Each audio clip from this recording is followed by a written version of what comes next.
Welcome to this month's Trade Floor Update with Portfolio Manager Rob Mead. Rob, this month we've seen a couple of major moves by central banks globally. How should investors be thinking about these? Yeah, it's a really interesting one. So you're right, policymakers, economies, markets are all diverging, which is great news, first of all, for active managers like ourselves. And we start to put that into perspective. So first of all, the Swiss National Bank cut rates.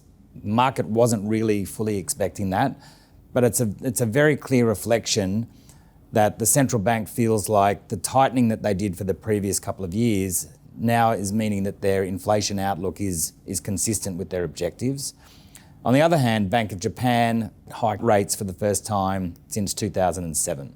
So complete divergence in terms of central bank activity, one reflecting the fact that inflation's coming back towards target, the other reflecting that inflation expectations are de-anchoring or re-anchoring into positive territory in Japan. One of the really interesting takeaways from that, though, is that this is the first time for many, many years where we've had both policy rates from central banks and the entire Treasury bond universe in positive territory. If you look back at 2020, almost 40% of that index was negative yielding. So we've moved incredibly far. Maybe we've moved all the way. That remains to be seen. But the bulk of changes in terms of interest rate levels is well and truly behind us. For the rest of the developed markets, central bankers are really trying to calibrate how quickly their economies are moderating. The US is a bit of an outlier. It's proving to be very resilient versus some of the other developed markets. I think we can put it down to at least three reasons, but there are multiple reasons why the US economy is more resilient. So the first one is that fiscal policy has been very generous. We're moving into an election cycle, so expect fiscal policy to still be stimulatory. We also know that the vast majority of households borrow fixed rate in the US, so it takes longer to be impacted by a rising interest rate environment. And the US has also been the epicenter of AI. So some of these reasons mean that the US economy has been more resilient.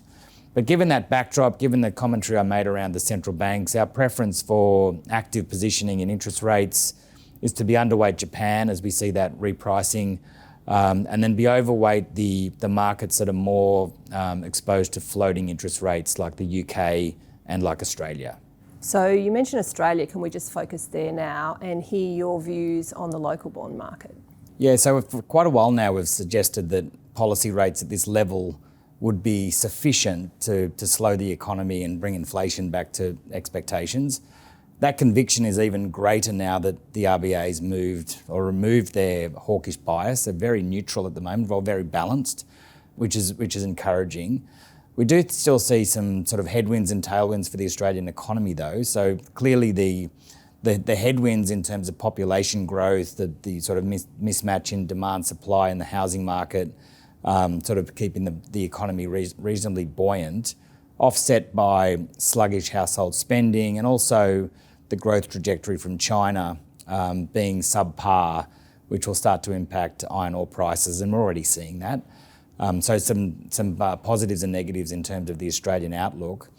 In terms of when the RBA will actually cut, I think that's sort of a less relevant thing for investors because there's no point waiting for that moment.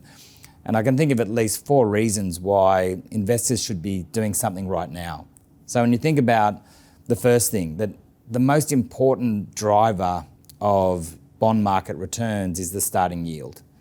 So investors should stop worrying about the scar tissue that they all feel from 2022 and focus on the returns we saw in 2023. So core bonds generating 5 to 7% returns.